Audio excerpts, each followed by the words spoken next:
સૌથી પહેલાં વાત કરીએ હવામાનની, કારણ કે માર્ચ મહિનાનો અંત અને આજે છેલ્લો દિવસ. હવે એપ્રિલ માસમાં આખરે કેવું રહેશે હવામાન? આખરે કેટલી ગરમી પડી શકે છે? શું આ વખતે કમોસમી વરસાદ રહેશે કે નહીં? હવામાન નિષ્ણાંત અંબાલાલ પટેલે આખરે શું કહ્યું એ સાંભળી લઈએ.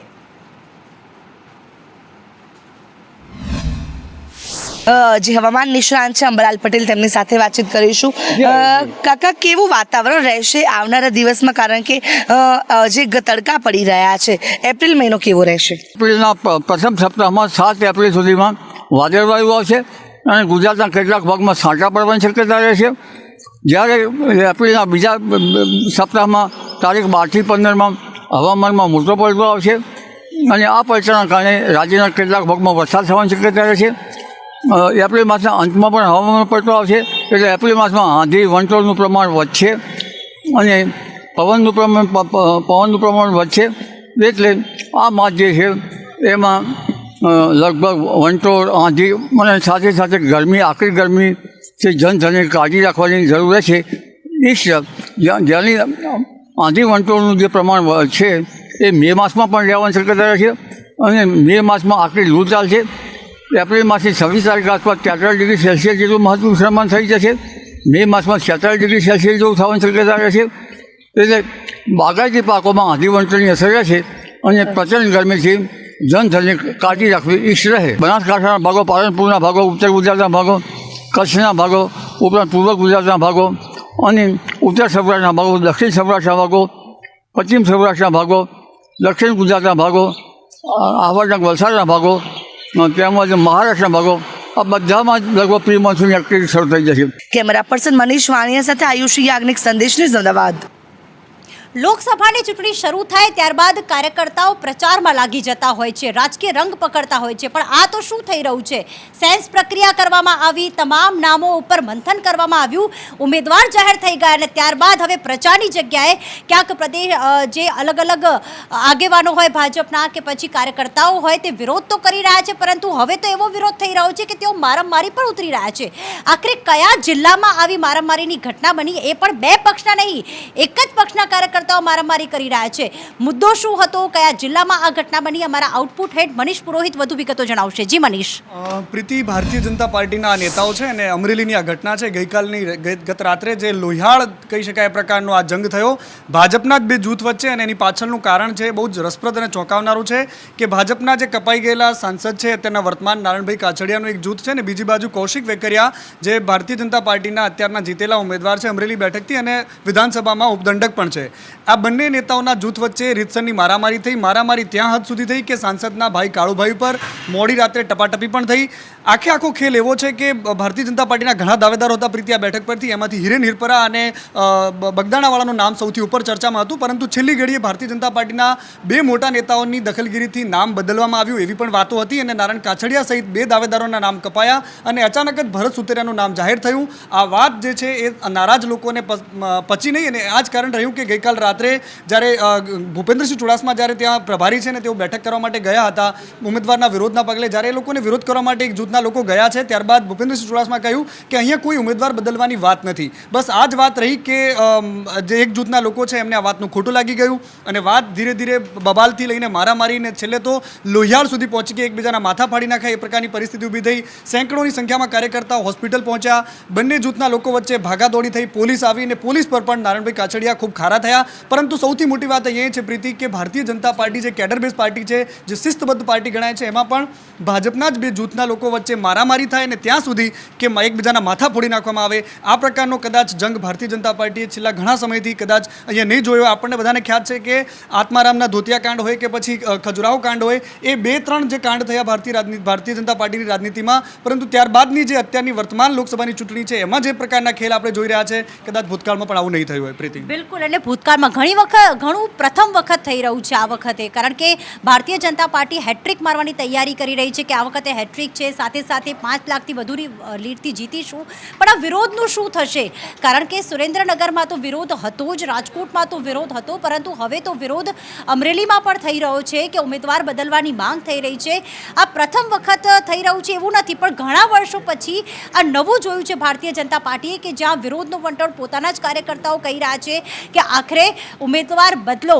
કોઈ કહી રહ્યું છે કે આ ઉમેદવાર નહીં ચાલે, વર્તમાન જે સાંસદ હતા એમને જ રિપીટ કરવા જોઈએ, તો કોઈ પોતાના સમાજના વ્યક્તિને ટિકિટ આપવી જોઈએ તેવી પણ માંગ કરવામાં આવી રહી છે. ત્યાં સુધી તે કે જે પ્રદેશના પ્રભારી છે, જે જિલ્લાના પ્રભારી છે, તેમને પણ ત્યાં મુલાકાત કરવાનું કહી રહી છે. વાત આખી અમરેલીની થઈ રહી છે અને અમરેલીમાં ખરેખર સ્થિતિને થાળે પાડવા માટે હવે કોણ જે છે ત્યાં જશે, કોને કહેવામાં આવ્યું છે, વધુ વિગતો સાથે કશ્યપ જોડાઈ ગયા છે. જી કશ્યપ.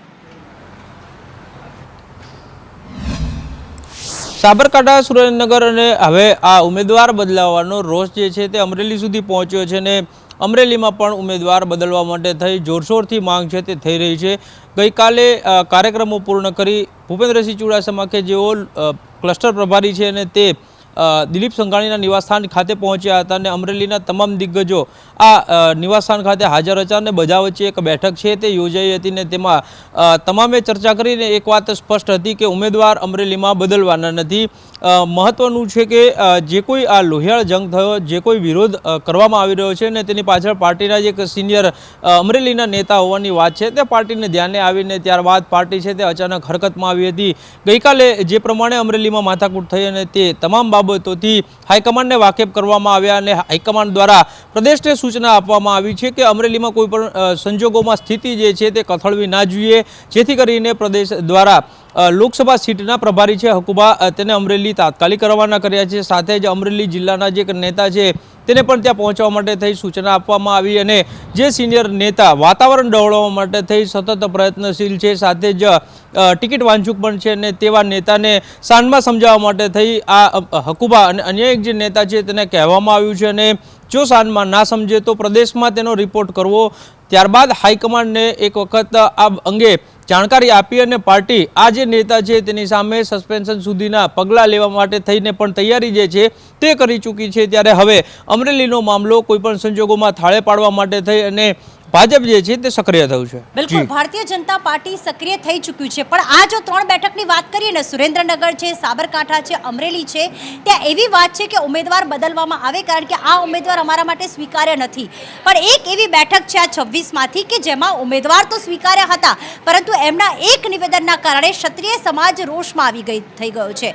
વાત કરી રહ્યા છીએ રાજકોટ બેઠક પરના ઉમેદવાર એવા પુરુષોત્તમ રૂપાલાની કે જેમણે રોટી અને બેટીનું નિવેદન કર્યું ને આ તરફ ક્ષત્રિય સમાજ રોષમાં આવી ગયું છે.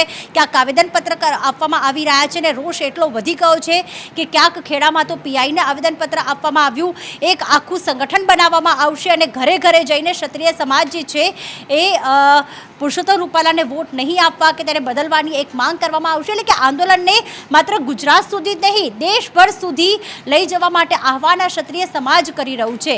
માફી માંગી, એક વખત માફી માંગી, બીજી તરફ જ્યારે પૂર્વ ધારાસભ્ય જરાસિંહ જાડેજાએ ક્યાંક એક મધ્યસ્થી કરીને બેઠક કરી, ત્યારબાદ હાથ જોડીને માફી માંગી, પરંતુ ક્ષત્રિય સમાજ હજી પણ માનવા તૈયાર નથી અને એવું જ કહેવું છે કે આ ઉમેદવાર બદલવા જ જોઈએ. આગામી સમયમાં કઈ રણનીતિ અપનાવવામાં આવશે ક્ષત્રિય સમાજ દ્વારા, મયુર સોની જણાવશે. જી મયુર.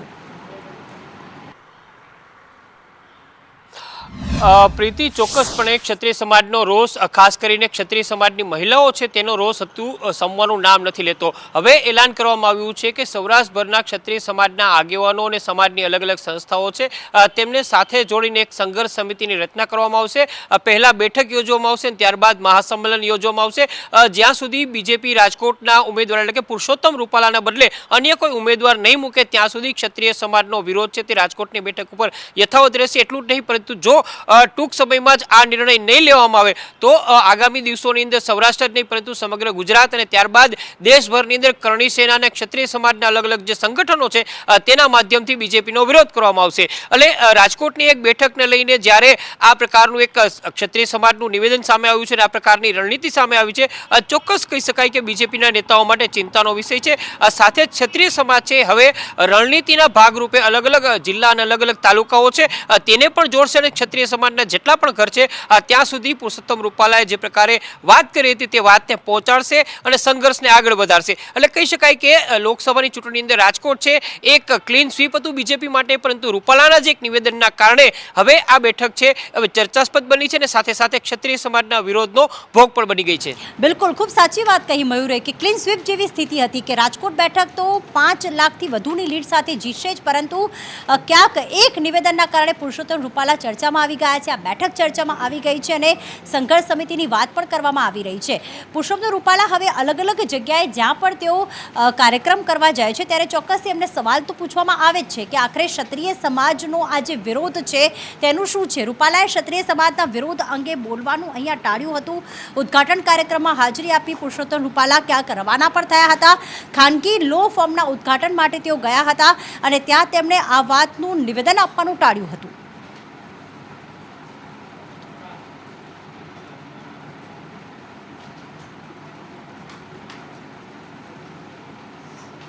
તો ભારતીય જનતા પાર્ટીમાં જૂથવાદ અને આંતરિક વિખવાદ ખૂબ ઓછો જોવા મળતો હોય છે. એટલે જ્યારે હવે જોવા મળી રહ્યું છે ઉમેદવારો બદલવાની માંગ થઈ રહી છે ત્યારે આ મોકાને આ અવસરને કોંગ્રેસ કઈ રીતે છોડી શકે.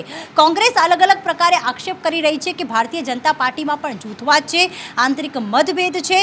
ભાજપના ઉમેદવારો સામેનો રોષનો મુદ્દો આખરે જૂથવાદમાં પરિણમ્યો છે અને કોંગ્રેસે ભાજપમાં અસંતોષ માટે જૂથવાદને જવાબદાર ગણાવ્યું છે.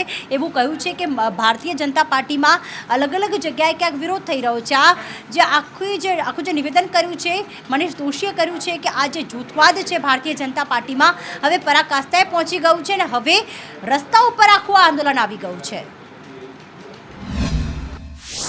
પાર્ટીમાં હકીકતે અસંતોષની આંધી જૂથબંધી પરાકાષ્ઠા છે અને પાછળનું મૂળ કારણ પણ છે.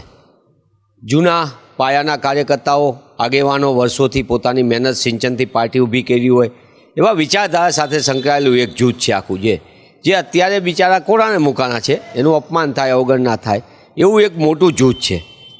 બીજું એક જૂથ છે એ સત્તા સાથે આવેલું લાભાર્થી જૂથ છે, જેને પોતે સાયકલ ફેરવતા હતા સત્તામાં જોડાણ જેસીબીના માલિક થઈ ગયા, ફાર્મ હાઉસના માલિક થઈ ગયા અને તકવાદી રાજકારણમાં કરોડોપતિ થઈ ગયા અને અત્યારે ભાજપાનું સંચાલન કરે. ત્રીજું એક જૂથ છે એ પક્ષપલટુનું જૂથ છે કે જેઓ આવ્યા પક્ષપલટો કરીને અને સીધા સાહેબ તરીકે બેસી ગયા અને ઓર્ડર ફાળવા માંડ્યા. એમને કાંઈ લેવા દેવા વિચારધારા કોઈ આરે નથી.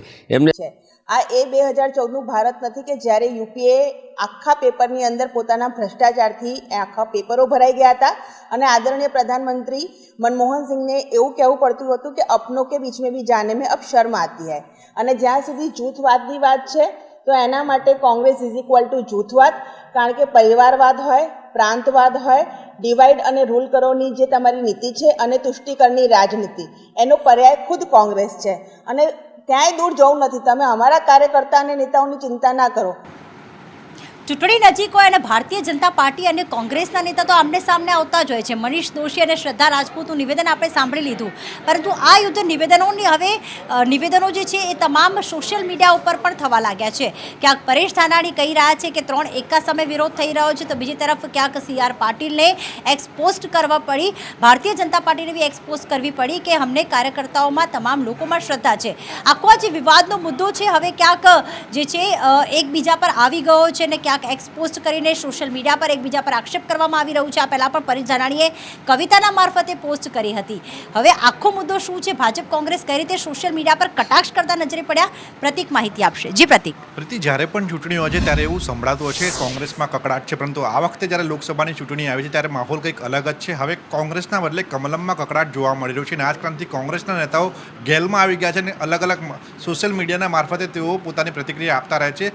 પરેશ ધાનાણીની વાત કરવામાં તો છેલ્લા 5 મહિનાથી જે એક્ટિવ નહોતા તે હવે પરેશ ધાનાણી એક્ટિવ થયા છે અને સોશિયલ મીડિયામાં તેમની પ્રતિક્રિયા આપી રહ્યા છે અને તેમનો કવિ પ્રેમ છે તે છલકાવી રહ્યા છે. અગાઉ તેમણે અનેક કવિતાઓ લખી છે, પરંતુ આજે તેમણે એક ટ્વીટ કર્યું, તેમાં સ્પષ્ટ કહ્યું છે કે કમલમમાં કકડાટ થઈ રહ્યો છે અને 3 એકાઓ સામે વિરોધ થઈ રહ્યો છે. રોષની આંધી હવે રાષ્ટ્રવ્યાપી બની છે, જેનો સીધો ફાયદો કોંગ્રેસને થશે. આ ટ્વીટ ઉપર તેમણે ટ્વીટ કર્યું હતું, જોકે તેનો પ્રતિક્રિયા પણ ભાજપ તરફથી આવી હતી અને ભાજપના પ્રદેશ અધ્યક્ષ CR પાટીલ દ્વારા પણ એક્સ પર પોતાની પ્રતિક્રિયા આપીને કહ્યું હતું કે મને અમારા કાર્યકર્તાઓ પર અપાર શ્રદ્ધા છે અને 26 બેઠકો 5 લાખની લીડથી મને આ કાર્યકર્તાઓ જીતાડશે તેવું તેમણે કહ્યું હતું. જોકે આ પ્રકારના નિવેદનો છેલ્લા કેટલાય સમયથી આવી રહ્યા છે, કારણ કે ભાજપમાં જે આંતરિક જૂથવાદ છે તે વધી રહ્યો છે, જેના કારણે કોંગ્રેસના નેતાઓ એક પછી એક આ પ્રકારના નિવેદનો કરી રહ્યા છે. બિલકુલ, નિવેદન તો કરવાના જ, અને એમાં પણ જ્યાં પાર્ટીના ઉમેદવાર જાહેર થઈ ચૂક્યા છે, જ્યારે એ બંને ઉમેદવારો એટલે કે ભાજપ અને કોંગ્રેસના ઉમેદવારો જ્યારે પ્રચાર માટે નીકળે ત્યારે અલગ અલગ રીતે પ્રચાર કરવામાં આવે છે. અત્યાર સુધી આપણે મામેરાની વાત કરી કે હું મત માગવા આવી છું, જે જ્ઞાનીબેન ઠાકોરે આખો નિવેદન કર્યું હતું અને બનાસકાંઠામાં પણ ક્યાંક અલગ જ અંદાજમાં જે ઉત્તર ગુજરાતની સ્ટાઇલમાં જ પ્રચાર કરવામાં આવી રહ્યો છે. એક તરફ છે રેખાબેન ચૌધરી તો બીજી તરફ છે જ્ઞાનીબેન ઠાકોર. રેખાબેન ચૌધરીએ આખરે કોનું નામ લઈને મત માંગ્યા તો આ તરફ જ્ઞાનીબેન ઠાકોરે મતદારોને રીઝવવા માટે આ વખતે શું નવો પ્રયોગ કર્યો છે પોતાના નિવેદનને લઈને આપણે રેખાબેનનું નિવેદન સાંભળીએ અને સાથે સાથે જ્ઞાનીબેન ઠાકોરનું પણ નિવેદન સાંભળીએ. લાખો લોકોના બલિદાન પછી મોદી સાહેબના નેતૃત્વમાં જે રામ મંદિરનું નિર્માણ થયું છે એવા મોદી સાહેબની હું ઉમેદવાર છું. સામેના પક્ષના બેન જાતિવાદ ઉપર ચૂંટણી લડી રહ્યા છે જ્યારે હું બનાસની સેવા કરવા માટે ચૂંટણી લડી રહી છું. કે હું ભલે આર્થિક રીતે ગરીબ પરિવારની દીકરી હોઉં કે તમારી બેન તરીકે દીકરી તરીકે જેટલું થાય એટલું સારું કરવા માટેનો પ્રયત્ન કરીશ. કે આજે અમારી પાસે 18 આલમ તમામ સમાજની જરૂર છે કોંગ્રેસ પાર્ટીને અને જ્યારે તમે અમને મદદ કરશો ત્યારે હું કહું કે ના કહું તમે અમને વેત નમશો તો કાલે હાથ નમવાની જવાબદારી એ ઠાકોર સમાજની અમારા કોંગ્રેસના તમામ આગેવાનોની છે. ભારતીય જનતા પાર્ટીએ ઉમેદવારો જાહેર કર્યા. સૌથી પહેલા ઉમેદવાર બદલવાની માંગ અને વિરોધ જે ઉઠ્યો તે ઉઠ્યો સૌરાષ્ટ્રમાંથી. ત્યારબાદ હવે સાબરકાંઠામાંથી એટલે કે ઉત્તર ગુજરાતમાંથી પણ સામે આવ્યો.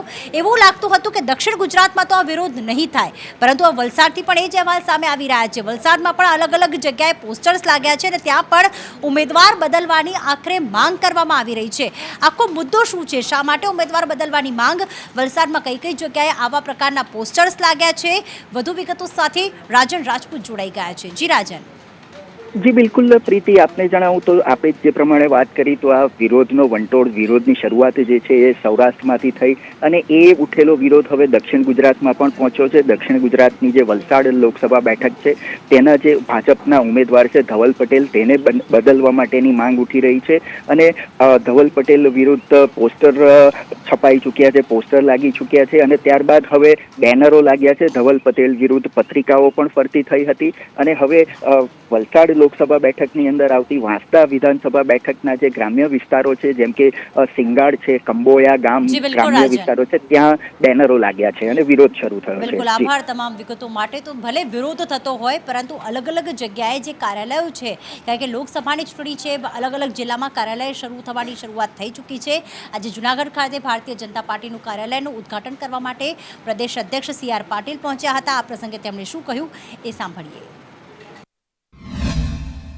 અને આવનારા 6-8 મહિનામાં ગુજરાતમાં તમામ જિલ્લાના આ કમલમ કાર્યાલયનું કામ પૂર્ણ થઈ જશે. એ પૈકીનો આજે આ જુનાગઢ શહેરનું ભારતીય જનતા પાર્ટીનું કમલમનું કાર્યાલય આજે એનું લોકાર્પણ કરવાનું છે. કાર્યકર્તાઓ દ્વારા કાર્યકર્તાઓના સપોર્ટ સાથે જે આ કાર્યાલય બન્યું છે કાર્યકર્તાઓ અને શહેરના જે ભાઈ બહેનો છે, મતદાતા ભાઈ બહેનો છે એમના સગવડ માટે એમને સહજતાથી કાર્યાલયમાં સંપર્ક કરીને પોતાનું કામ કરી શકે તે માટે આ વ્યવસ્થા ઊભી કરવામાં આવી છે. તો આ તરફ કોંગ્રેસના ઉમેદવાર જે દમણના ઉમેદવાર છે તેમના દ્વારા પણ કાર રેલી કરી અને કાર્યકર્તાઓની સાથે પ્રચારના શ્રી ગણેશ કરવામાં આવ્યા હતા. અલગ અલગ જગ્યાએ લોકસભાની ચૂંટણીનો માહોલ જામતો જઈ રહ્યો છે ત્યારે આ તરફ કેતન પટેલની કાર રેલી યોજાઈ હતી. દમણના કોંગ્રેસના ઉમેદવાર છે કેતન પટેલ તે મોટી સંખ્યામાં સમર્થકો તેમની સાથે જોડાયા હતા અને કાર રેલી કરીને તેમણે પ્રચાર કર્યો. હું વારંવાર કહેતો આવ્યો છું કે દમણના યુવાઓ બેરોજગાર છે, કોઈને સરકારી નોકરી મળતી નથી અને અમારું એક સપનું છે કે આપણા અહીંયાથી મજબૂત સાંસદ સંસદમાં જાય તો એક વિધાનસભાનું ગઠન કરવાનું છે જે જૂનું આપણી બહુ મોટી સમસ્યા છે અને વિધાનસભાનું ગઠન થાય તો જ આપણા અહીંયા ચૂંટાયેલી પાંખ અને જનપ્રતિનિધિ જે હોય એને પ્રતિનિધિત્વ કરવાનો ત્યાં મોકો મળે અને આપણું અહીંયા દમણ દીવમાં એક વિધાનસભા અને દાદરા નગર હવેલી મળીને વિધાનસભા સ્થાપિત થાય એ અમારું સપનું રહ્યું છે અને એ સપનું અમે સાકાર કરી રહીશું અને કોંગ્રેસ પાર્ટી તરફથી આ પહેલી સીટ અમે દિલ્હી આપીશું. તો ભારતીય જનતા પાર્ટી ભલે અલગ અલગ રાજ્યોમાં ઉમેદવારોની જાહેરાત કરતી હોય પરંતુ કહેવાય ને એક જ ચહેરા ઉપર આખી લોકસભાની ચૂંટણી લડાઈ રહી છે ને તે પણ વડાપ્રધાન નરેન્દ્ર મોદીનો ચહેરો. અને આજે ભારતીય જનતા પાર્ટી દ્વારા લોકસભાના પ્રચારના શ્રી ગણેશ વડાપ્રધાન દ્વારા કરવામાં આવ્યા કે આ ઉત્તર પ્રદેશના મેરઠથી રામ રામ કહીને આ પ્રચારની તેમણે શરૂઆત કરી. आपको याद होगा 2014 में और 2019 में मैंने अपने चुनाव अभियान की शुरुआत यही मेरठ से की थी।